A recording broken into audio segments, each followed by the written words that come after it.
ভর দুপুরে আগুনে পুড়ে ছাই এক দিনমজুরের 3টি ঘর সহ প্রায় 2 লক্ষাধিক টাকা।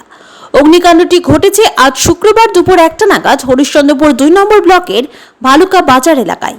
আগুনে পুড়ে ছাই হয়ে গিয়েছে দিনমজুর শেখ বাবুল আলীর 3টি কাঁচা ঘর সহ বাড়িতে থাকা আসবাবপত্র, শস্য ও কাপড়চোপড় সহ নগদ 2 লক্ষাধিক টাকা।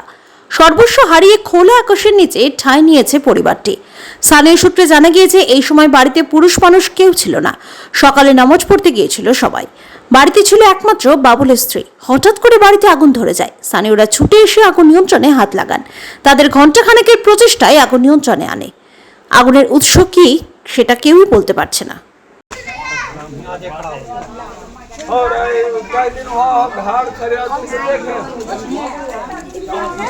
घर धक्का आ गया। हमारा बेटा लग रहा है 3 रूम है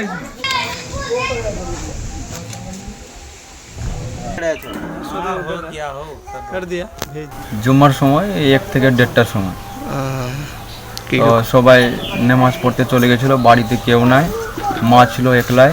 মা ওই স্নান করার জন্য বাথরুমে ঢুকেছিল, তো বাইরে হয়ে দেখছে কি পাটপাট আওয়াজ করছে, দেখছে কি ততক্ষণ আগুন তো ধরে নিয়েছে। এ হলো কথা। একটা মেয়ে ছেলে আর কি মানে ওর কোনো চিৎকার করতে করতে করতে বিরাট আগুন লেগে গেল।